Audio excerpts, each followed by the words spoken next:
தமிழ்நாட்டுல 108 ஆம்புலன்ஸ் திட்டத்தை கொண்டு வந்தது அன்புமணி தான் அப்படின்னு சௌமியா அன்புமணியும், இந்தியாவிலேயே இந்த திட்டத்தை கொண்டு வந்தது அன்புமணி தான் அப்படின்னு ராமதாஸ் இதுக்கு முன்னாடி சொல்லியிருந்தாங்க. இது உண்மையா அப்படின்னு பார்த்தோம்னா அன்புமணிக்கோ இந்த திட்டத்துக்கோ எந்த ஒரு சம்பந்தமுமே கிடையாது. அப்போ இந்த திட்டத்தை கொண்டு வந்தது யாரு? காங்கிரஸ் தான். ஆனா காங்கிரஸ் கிடையாது. அதாவது 2005 ஆந்திர பிரதேச முதலமைச்சரா இருந்த ஒய்எஸ்ஆர் தான் இந்த திட்டத்தை இந்தியாவிலேயே முதன்முறையா அறிமுகப்படுத்துறாரு. 108 அப்படிங்கிற எண்ண அறிமுகப்படுத்தினது இவர்தான். ஆந்திராவில் இந்த திட்டத்துக்கு அதிகமான வரவேற்பு கிடைக்க காங்கிரஸ், அதாவது மத்தியில் இருக்கக்கூடிய காங்கிரஸ் இந்த திட்டத்துக்கு ஆதரவு கொடுக்குறாங்க. அதுக்கப்புறமா இந்த திட்டத்தை எல்லா மாநிலங்களிலுமே ஃபாலோ பண்ண ஆரம்பிக்கிறாங்க. ஆனா இந்த திட்டத்தை எல்லாருமே ஃபாலோ பண்ணணும் அப்படின்னு சொல்லிட்டு எந்த இடத்திலையும் காங்கிரஸ் அதிகாரப்பூர்வமா அறிவிக்கவே இல்லை. இருந்தாலுமே தமிழ்நாட்டுல 2008 முதலமைச்சராக இருந்த கலைஞர் அவர்கள் இந்த திட்டத்தை அறிமுகப்படுத்தினார். அன்புமணி ராமதாஸ் அவர்களுக்கும் 108க்கும் சம்பந்தம் கிடையாது. அது பாமக சும்மா சொல்லிக்கிட்டு தெரியுது. சௌமியா அன்புமணி அவர்கள் மேடைக்கு சொல்லிக்கிட்டு தெரியுறாங்க அப்படின்னு உண்மையான வரலாறு சொல்றேன் பாரு அப்படின்னு சொல்லிட்டு கலைஞரை இழுத்து போட்டு கலைஞருக்கு இதுக்கும் சம்பந்தம் அப்படின்னு ஒரு உருட்டை பாத்தீங்கன்னா திமுக ஊப்பி இந்த சொம்பக்கா உருட்டி வச்சிருக்கு. முதல்ல இந்த தற்குறிக்கு தெரியல போல இருக்கு.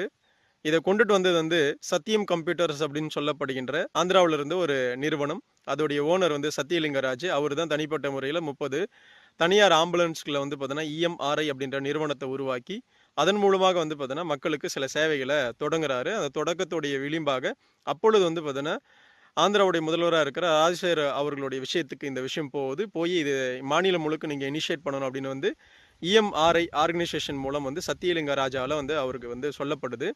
அப்பொழுது அவரும் பார்த்து இது நல்ல விஷயமா இருக்குது அப்படின்னு சொல்லிட்டு மத்திய சுகாதாரத்துறை அமைச்சராக இருக்கிற அன்புமணி ராமதாஸ் அவர்கள் வரும்பொழுது இந்த விஷயத்தை அவர்கிட்டையும் சொல்கிறாங்க. சொல்லப்படும் பொழுது இது நல்ல ஒரு இனிஷியேட்டிவ், கண்டிப்பாக இந்தியா முழுக்க இந்த விஷயத்தை பண்ணலாம் அப்படின்னு சொல்லிட்டு அவரும் உறுதி கொடுத்துட்டு கிளம்பிடுறாரு. அதற்கு பிற்பாடு அமெரிக்காவுக்காக ஒரு பயணம் மேற்கொள்கிறாரு அன்புமணி ராமதாஸ் அவர்கள். அப்பொழுது அவர் தங்கியிருந்த ஹோட்டலுக்கு பக்கத்தில் ஒரு ஆக்சிடென்ட் நடந்து அப்பொழுது அமெரிக்காவில் இப்படியாப்பட்ட ஒரு ஆம்புலன்ஸ் நேரடியாக அந்த அடிப்பட்டவரை உடனடியாக சிகிச்சை மூலமாக எடுத்துகிட்டு போட ஒரு வண்டி வந்ததை பார்த்து அதில் என்னென்ன பார்த்தீங்கன்னா வசதிகள் இருக்குன்றதெல்லாம் கேட்டு அறிஞ்சிக்கிட்டு வந்த பின்னாடி சத்தியலிங்க ராஜு அவர்களுடைய இஎம்ஆர்ஐ அப்படின்ற நிறுவனத்தை கூப்பிட்டு அதற்கு பிற்பாடு பார்த்தீங்கன்னா அவங்களுடைய இனிஷியேட் அந்த ப்ராஜெக்ட்ஸ் எல்லாம் பார்த்தீங்கன்னா வாங்கி ஒட்டுமொத்த இந்தியாவுக்குமே 108 அப்படின்ற ஒரு விஷயத்தை அறிமுகப்படுத்தினது அன்புமணி ராமதாஸ் அவர்கள். அவர் தான் கையெழுத்து போட்டார் எல்லாமே. ஏன்னா அப்பொழுது அவர் தான் இந்திய சுகாதாரத்துறை அமைச்சர்.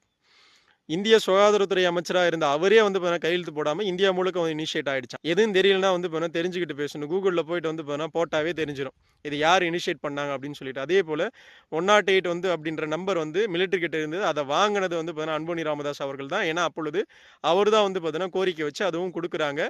கொடுத்து இந்த விஷயத்தை இனிஷியேட் பண்ணி வச்சிருக்காங்க. எதையுமே தெரியாமல் கலைஞருக்கு இதுக்கும் சம்மந்தமே கிடையாது.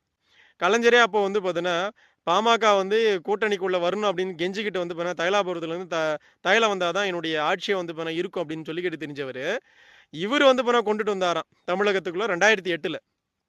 என்ன மாதிரியான தற்குறித்தனமான வீடியோக்கள் இதெல்லாம்?